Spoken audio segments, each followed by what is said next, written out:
ಬಹಳ ಭಾರ ಅನಿಸಿದ್ರೆ ನಮ್ಮ ಮೇಲೆ ಬಿದ್ದುಬಿಡುತ್ತೆ. ಹಂಗೇನೆ ಆ ಭಾರವನ್ನು ಕೆಳಗಿಳಿಸಬೇಕು ಅಂದರೆ ಮನಸ್ಸಿನ ನೋವುಗಳನ್ನು ವ್ಯಕ್ತಪಡಿಸ್ತಾ ಹೋಗಬೇಕು. ಭಾಳ ಅಂದರೆ ಒಂದು 10ರಿಂದ 15 ದಿನ ಅಳ್ತೀವಿ, ಆಮೇಲೆ ಮತ್ತೆ ನಮ್ಮ ಲೈಫ್ನ ನೋಡ್ತೀವಿ. ಅದೇ ಥರ ಇದು ಕೂಡ. ಸ್ನೇಹಿತರೆ, ಗುಡ್ ಮಾರ್ನಿಂಗ್, ವೆಲ್ಕಮ್. ಒಬ್ಬರನ್ನ ತುಂಬ ಇಷ್ಟಪಟ್ಟಂಥ ವ್ಯಕ್ತಿನ ನಾವು ದೂರ ಮಾಡ್ಕೊಂಡ್ಮೇಲೆ ಅಥವಾ ಅವ್ರು ನಮ್ಮನ್ನು ದೂರ ಆದಮೇಲೆ, ಒಟ್ಟಿನಲ್ಲಿ ಬ್ರೇಕಪ್ ಆದಮೇಲೆ, ಪ್ರೀತಿಲಿ ಮೋಸ ಹೋಗಿ ದೂರ ಹೋದ್ಮೇಲೆ ಮರೆಯೋದು ತುಂಬ ಕಷ್ಟ ಆಗ್ತಾ ಇರುತ್ತೆ. ಆ ನೆನಪುಗಳನ್ನು ಅದು ಫೇಸ್ ಮಾಡೋಕೆ ಆಗ್ತಿರಲ್ಲ. ನಮಗೆ ತುಂಬ ಕಷ್ಟ ಆಗ್ತಿರೋದು. ಯಾವುದೇ ಕೆಲಸ ಮಾಡ್ಲಿಕ್ಕೆ ಹೋದ್ರೂ ಇಲ್ಲೊಂದು ಕಡೆ ಫೋಕಸ್ ಆಗ್ತಿರಲ್ಲ, ಊಟ ಮಾಡೋಕ್ಕೆ ಮನಸ್ಸು ಆಗ್ತಿರಲ್ಲ. ಆ್ಯಕ್ಚುಲಿ ಯಾರೊಟ್ಟಿಗೂ ಬೆರಿಬೇಕು ಅನ್ನಿಸ್ತಾ ಇರಲ್ಲ. ಇವಾಗ ಪ್ರಪಂಚನೇ ನಶ್ವರ ಅಂತ ಅನ್ಸೋಕ್ಕೆ ಶುರು ಆಗೋದು. ಲೈಕ್ ಎಲ್ಲದೂ ಪ್ರಪಂಚನೇ ಅವರೇ ಅಂತ ಅಂದ್ಕೊಂಡಿರ್ತೀವಿ. ಬಟ್ ಅಂಥ ವ್ಯಕ್ತಿಗಳೇ ಮೋಸ ಮಾಡಿರ್ತಾರೆ ಇವತ್ತು. ಬಟ್ ಆ ಸಿಚುವೇಶನ್ನ ಹೇಗೆ ಹ್ಯಾಂಡ್ಲ್ ಮಾಡೋದು, ಆ ನೋವಿಂದ ಹೊರಗಡೆ ಬರೋದು ಹೇಗೆ? ನೆನಪಂತೂ ಹೋಗೋದು ಭಾಳ ಕಷ್ಟ. ಅಂದರೆ ಅವ್ರ ನೆನಪಿಂದ ಆಚೆ ಬರೋದು. ಬಿಕಾಸ್ ಮಣ್ಣಲ್ಲಿ ಮಣ್ಣಾಗೋ ತನಕನೂ ಕೂಡ ನೆನಪು ಹಾಗೇ ಇರುತ್ತೆ.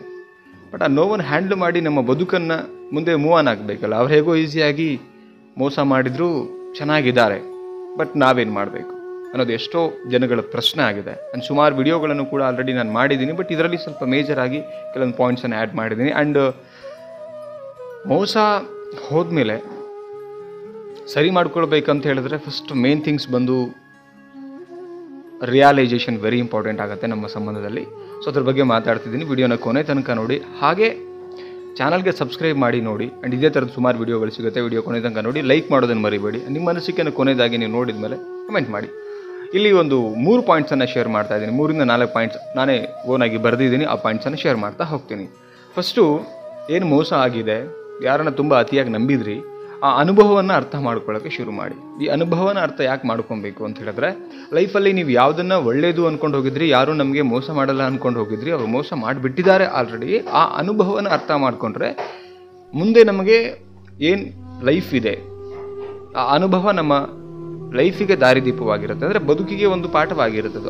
ಅನುಭವನ ಅರ್ಥ ಮಾಡ್ಕೊಳ್ಳಿ, ರಿಯಲೈಸೇಷನ್ ಮಾಡ್ಕೊಳ್ಳಿ. ಈಗ ಅದೇ ಮೋಸದ ಒಂದು ಗಿಲ್ಟಿ ಫೀಲಲ್ಲಿ ಕೂತ್ಕೊಳ್ತೀನಿ, ಕಾಡ್ತಿರುತ್ತೆ ನಿಜ. ಬಟ್ ಅನುಭವ ಮಾಡ್ಕೊಳ್ಳಿ. ಯಾಕೆ ಅಂತ ಹೇಳಿದ್ರೆ, ಒಂದು ಸಂಬಂಧ ಅಂದಾಗ ಪ್ರತಿ ಸಲ ಹೇಳ್ತೀನಿ, ಮ್ಯೂಚುವಲ್ ಆಗಿರಬೇಕು.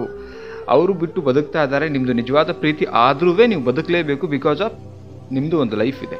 ಒಂದು. ಆ್ಯಂಡ್ ಎರಡನೇದೇನು ಅಂತ ಹೇಳಿದರೆ, ಯಾವುದೋ ಬಿಟ್ಟು ಹೋಗೋ ವ್ಯಕ್ತಿ ಬಗ್ಗೆ ಅಷ್ಟು ಕೊರಗಬಾರ್ದು. ನಮ್ಮ ನಡುವೆ ತುಂಬ ಪ್ರೀತಿ ಮಾಡುವಂಥ ವ್ಯಕ್ತಿಗಳು ನಮ್ಮನ್ನು ಬಿಟ್ಟು ಅಗಲಿ ಹೋದಾಗಲೂ ಕೂಡ ನಾವು ಭಾಳ ಅಂದರೆ ಒಂದು 10ರಿಂದ 15 ದಿನ ಅಳ್ತೀವಿ, ಆಮೇಲೆ ಮತ್ತೆ ನಮ್ಮ ಲೈಫ್ನ ನೋಡ್ತೀವಿ. ಅದೇ ಥರ ಇದು ಕೂಡ ಅಂದ್ಕೊಳ್ಳಿ. ನಮ್ಮ ಜೊತೆಗಿದ್ದಂಥವ್ರು ಸತ್ತು ಹೋಗಿದ್ದಾರೆ ಅಂದ್ಕೊಂಡು ನೀವು ಅರ್ಥ ಮಾಡ್ಕೊಳ್ಳೋಕೆ ಶುರು ಮಾಡಿ. ಅರ್ಥ ಮಾಡ್ಕೊಂಡ್ಮೇಲೆ ಮುಂದೆ ಏನು ಮಾಡಬೇಕು ಅನ್ನೋ ಯಾಕಂದರೆ ಅನುಭವನ ಅರ್ಥ ಮಾಡ್ಕೊಳ್ಳೋದನ್ನು ಸುಲಭವಾಗಿ ಹೇಳ್ತಾ ಇದ್ದೀನಿ, ಬಟ್ ಅದನ್ನು ರಿಯಲೈಸೇಷನ್ ತಂದ್ಕೊಳ್ಬೇಕು. ಬಿಕಾಸ್ ಆಲ್ರೆಡಿ ವಿ ಚೀಟೆಡ್, ನಮ್ಮ ಮೋಸ ಹೋಗಿದ್ದೀವಿ. ಈ ಸತ್ಯನ ಒಪ್ಕೊಂಡ ನಂತರ ನೆಕ್ಸ್ಟ್ ಯಾಕಾಯಿತು ಯೋಚನೆ ಮಾಡಿ, ಹೇಗಾಯಿತು ಯೋಚನೆ ಮಾಡಿ, ನೆಕ್ಸ್ಟ್ ನನ್ನ ಲೈಫಲ್ಲಿ ಹೇಗಿರಬೇಕು ಅನ್ನೋದು ಈ ಅನುಭವನ ಅರ್ಥ ಮಾಡಿಕೊಂಡ್ರೆ ಅಲ್ಲಿಂದ ನಾನೇ ಹೇಳೋದು ಬೇಡ ಅವಶ್ಯಕತೆ. ಬಟ್ ನಾನು ಜಸ್ಟ್ ನಿಮ್ಗೆ ಟಿಪ್ ಶೇರ್ ಮಾಡ್ತಾ ಇದ್ದೀನಿ. ಬಟ್ ಅಲ್ಲಿಂದ ನೀವೇ ಹೊರಗಡೆ ಬರ್ತೀರಾ. First point.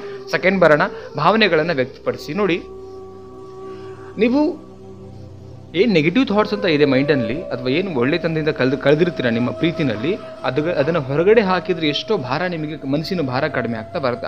ಆ ಮನಸ್ಸಿನ ಭಾರ ಕಡಿಮೆ ಆಗಬೇಕಂದ್ರೆ ಬೆಸ್ಟ್ ಫ್ರೆಂಡ್ ಹತ್ರ ನೀವು ಶೇರ್ ಮಾಡ್ಕೊಳ್ತಾ ಹೋಗಿ. ಸರ್, ನಮ್ಮ ಕತೆ ಯಾರು ಸರ್ ಕೇಳ್ತಾರೆ? ಕೇಳಲ್ಲ. ಅಥವಾ ದಿನ ಯಾರು ಸರ್ ಕೇಳೋರು?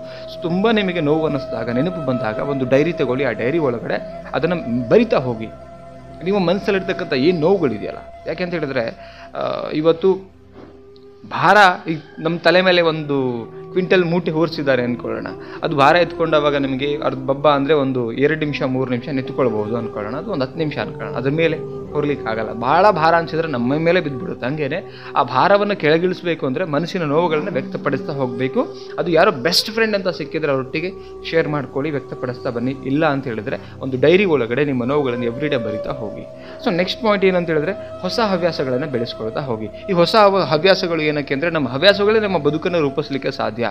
ಈ ಉದಾಹರಣೆಗೆ ಹೇಳ್ತೀನಿ, ನಿಮಗೆ ಯಾವುದರಲ್ಲಿ ಇಂಟ್ರೆಸ್ಟೆಡ್ ಇದೆ. ಸಪೋಸ್ ಕೆಲವರು ಸಿಂಗಿಂಗಲ್ಲಿ ಇಂಟ್ರೆಸ್ಟ್ ಇದೆ, ಕೆಲವರಿಗೆ ಡಾನ್ಸಿಂಗಲ್ಲಿ ಇಂಟ್ರೆಸ್ಟ್ ಇದೆ, ಕೆಲವರಿಗೆ ಪೇಂಟಿಂಗಲ್ಲಿ ಇಂಟ್ರೆಸ್ಟ್ ಇದೆ, ಕೆಲವರಿಗೆ ಚಿತ್ರ ಬಿಡಿಸೋದ್ರಲ್ಲಿ ಇಂಟ್ರೆಸ್ಟ್ ಇದೆ. ಸೊ ಅದರಲ್ಲಿ ನಿಮ್ಮ ಹವ್ಯಾಸಗಳನ್ನು, ಹೊಸ ಹವ್ಯಾಸಗಳನ್ನು ಬೆಳೆಸ್ಕೊಳ್ತಾ ಹೋಗಿ ಅದ್ರ ಕಡೆ ಫೋಕಸ್ ಮಾಡ್ತಾ ಹೋದರೆ ನಿಮ್ಮ ಇಂಟ್ರೆಸ್ಟ್ ಅವಾಗೇನಾಗುತ್ತೆ, ಈ ನೋವನ್ನು ಅಂದರೆ ಮೈಂಡ್ ಡೈವರ್ಟ್ ಆಗುತ್ತೆ. ಅಲ್ಲಿ ಯಾವುದು ನಿಮಗೆ ಕಾಡ್ತಿತ್ತು ಅದ್ರ ಬಗ್ಗೆ ಯೋಚನೆ ಮಾಡೋದು ನಿಮ್ಮ ಬ್ರೈನು ಸ್ಟಾಪ್ ಮಾಡುತ್ತೆ.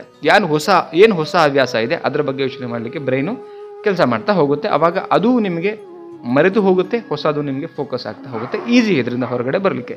ಸೊ ನೆಕ್ಸ್ಟ್ ಪಾಯಿಂಟ್ ಏನಂತ ಹೇಳಿದ್ರೆ, ಒಬ್ಬಂಟಿತನ ನೀವು ಬಿಡಬೇಕಾಗತ್ತೆ. ಲೈಕ್ ಒಬ್ಬರೇ ಇರೋದು, ಆ್ಯಂಡ್ ಯಾರೊಟ್ಟಿಗೂ ಮಿಂಗಲ್ ಆಗದೆ ಇರೋದು, ಅದ್ರ ಬಗ್ಗೆ ಯೋಚನೆ ಅಲ್ಲ. ಅದು ಆ್ಯಕ್ಚುಲಿ ಆಲ್ರೆಡಿ ಸತ್ಯ ಏನು, ಮೋಸ ಹೋಗಿದ್ದೀವಿ ಅಂದಮೇಲೆ ಇಂಡಿಪೆಂಡೆಂಟಾಗಿ ಯೋಚನೆ ಮಾಡಿದ್ರೆ, ಈಗ ಇಲ್ಲಿ ತನಕ ನಾವು ಪ್ರೀತಿ ಮಾಡ್ತಿರ್ಬೇಕಾದ್ರೆ ಅಥವಾ ಅದರಿಂದ ಮೋಸ ಹೋದ್ಮೇಲೆ ಒಬ್ಬಂಟಿಯಾಗಿ ಬದುಕ್ತಾ ಇದ್ದೀವಿ, ಊಟ ಬೇಡ, ತಿಂಡಿ ಬೇಡ, ಒಬ್ಬರೇ ಇರೋಣ, ಬೋರಿಂಗು, ಆ ಥರದ್ದು ಲೈಫ್ ಇತ್ತು. ಇವಾಗೇನು ಕುಟುಂಬದವ್ರ ಜೊತೆ ಜಾಸ್ತಿ ಬೆರೀರಿ, ಸುಮ್ಮನೆ ಕೂತ್ಕೊಂಬೇಡಿ, ಹೊರಗಡೆ ಆಚೆ ಪಾರ್ಕಿಗೆ ಹೋಗಿ, ಸಿನಿಮಾಗೆ ಹೋಗಿ, ಆ್ಯಂಡ್ ಬೆಸ್ಟ್ ಫ್ರೆಂಡ್ ಏನಿರ್ತಾರೆ ಅವರೊಟ್ಟಿಗೆ ಟೈಮ್ ಸ್ಪೆಂಡ್ ಮಾಡಿ. ಅವರೊಟ್ಟಿಗೆ ಟೈಮ್ ಸ್ಪೆಂಡ್ ಮಾಡುವಾಗ ನಿಮಗೆ ನಿಮ್ಮ ಬ್ರೈನ್ ಕೆಲಸ ಮಾಡುತ್ತೆ. ಇವಾಗೇನು ಪ್ರೆಸೆಂಟ್ ಸಿಚುವೇಷನಲ್ಲಿ ಯಾರೊಟ್ಟಿಗೆ ಇರ್ತಿರಲ್ಲ ಅವರೊಟ್ಟಿಗೆ ಇನ್ವಾಲ್ವ್ಮೆಂಟ್ ಆದರೆ ಇದ್ರ ಬಗ್ಗೆ ಯೋಚನೆ ಮಾಡುತ್ತೆ ಬ್ರೈನ್.